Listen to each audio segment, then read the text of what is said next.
Welcome to Killer Queen TV. Before we get into this video, please don't forget to like, share and most importantly subscribe to be notified of my future videos. I do top 10s, tribute videos and fact videos, so remember to hit the subscribe button to be notified of my future uploads. Now, let's get on with this video. For over 30 years, the United States has averaged over 600,000 missing person cases each year. As the US is only one of 195 countries globally and given that many missing persons are not reported, we can only guess at the number of people around the globe who go missing each year. It is certainly in the millions, and it is scary to imagine just how high it may be. Thankfully, many of the missing are quickly found, and in the US, the vast majority are found within days. Many who go missing choose to do so to begin a new life. But given the sheer number of reported cases, there is still an unsettling amount of unsolved disappearances. In some of these unsolved cases, the clues left behind pose as many questions as they do answers, or support so many different theories that it's impossible to decide on a conclusive answer. On October 21, 1978, pilot Frederick Valentich began a solo flight from Moorabbin, Victoria, Australia to nearby King Island, just 1 hour away. Though the weather that day was clear, sunny, and with little wind, he never reached his destination. His remains were never found, nor was any part of his plane ever recovered. Partway through his trip, Valentich radioed Melbourne Air Traffic Control and said that an unidentified aircraft was following him. They replied that no aircraft were in the area. He said that the other vehicle was playing games with him, hovering above his craft and keeping pace. He radioed again later to say that the aircraft was on top of him again, and was not an aircraft. Then his radio went silent for 17 seconds, followed by what was described as scraping, metallic sounds. UFO believers claim that Valentich was abducted, plane and all, by aliens. Others note Valentich's own vocal belief in UFOs and believe he faked the crash. Still others cite his dubious flying record and posit that he simply crashed into the ocean. Either way, it is strange that no trace of either him or his plane were ever found. All three members of the Jamison family disappeared in Red Oak, Oklahoma, on October 8, 2009, under a number of mysterious circumstances. Over 4 years later, their remains were found in the woods about 3 miles from their abandoned truck and were too decomposed to provide a conclusive cause of death. The Jamosins were in the area scoping out a plot of land for a potential new homestead. The first indication that they were missing was when someone discovered their abandoned pickup truck on the side of the road, absent of Jamosins but mysteriously containing their wallets, cell phones, IDs, around $32,000 in cash, and their family dog Maisie, who was thankfully still alive. Later, surveillance footage from the Jamosins' house was found and showed them on the day they last left their home, packing their car, their behavior described as trance-like. Theories abound as to why they went missing and how they died, including satanic cults, ritual suicide, and a drug deal gone awry.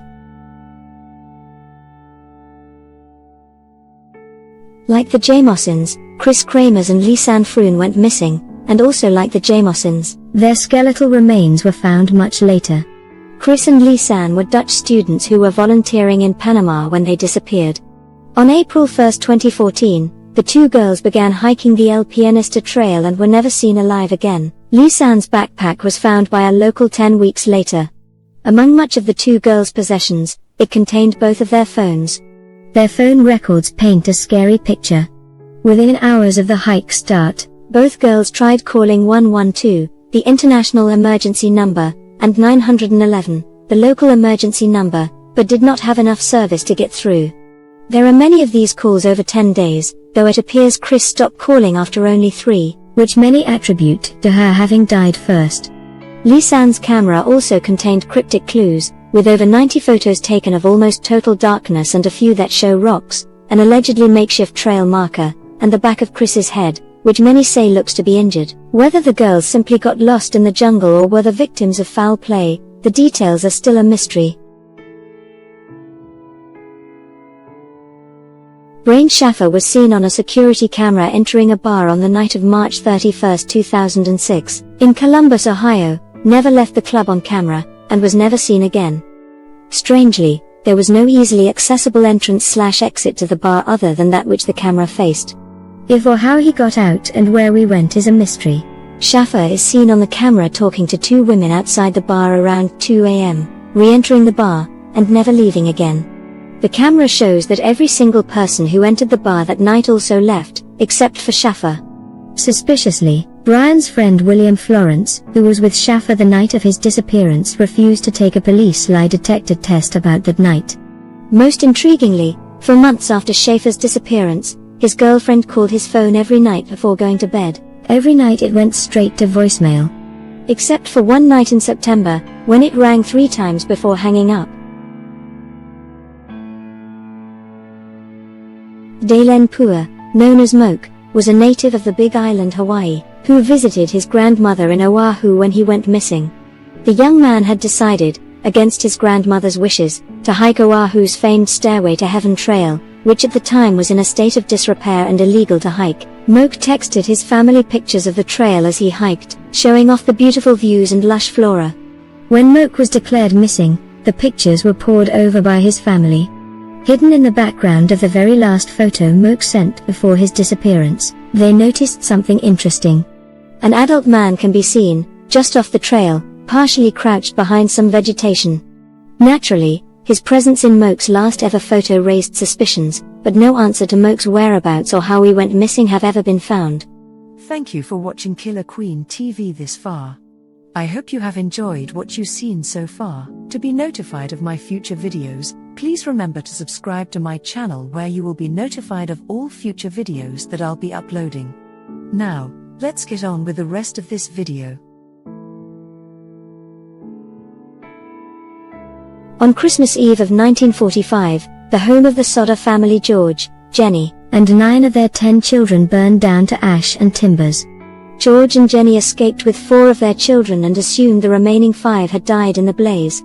However, when firefighters finally arrived and searched the house's remnants, they found no trace of the 5 missing children, no bones, teeth, or any remnant. There were many curious findings about the Sodder home. Their phone line, thought burned in the fire, was determined to have been cut first. Both of their trucks failed to start in the following days. Officials suspected that someone had tampered with it. A ladder from the home had gone missing and was later found at the bottom of a nearby embankment.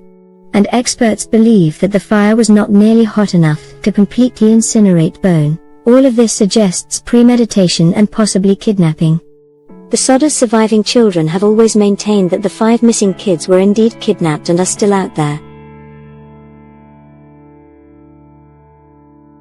On the night of August 8, 2013, Brandon Lawson argued with his girlfriend Ladessa, left their home in San Angelo, Texas, and phoned his father that he was coming to visit him in Crowley, Texas, a few hours away. Lawson never arrived and was never seen again. He was heard from, though. In the middle of his trip, Lawson phoned his brother Kyle to say that 3 people were chasing me out of town and that he had run out of gas. More calls followed. One was to 911, in which Lawson said in part that he was in the middle of a field, and there's 1 car here, the guy's chasing, inaudible, to the woods. Please hurry. Some claim gunshots can be heard in the audio background. Chillingly, both Kyle and a sheriff's deputy arrived at the scene of Lawson's abandoned truck and received a call from Lawson saying, "I can see you. I'm right here," though neither man could see Lawson and he would never be seen or heard from again. Jennifer Kessie vanished on January 24, 2006. Her home was undisturbed, and her clothing and toiletries suggested that she had gotten ready for work that morning as usual and left uneventfully. Her car was not in her driveway but was found at an apartment complex a mile away. Luckily, security cameras at the complex caught video of the man who dropped her car off there, presumably involved in her disappearance. But unluckily for detectives, the video did not show the man's face. This was because the security camera worked by snapping photos every 3 seconds. The man shown is walking behind the complex's fence, and every shot of his face just happens to be behind a different fence post.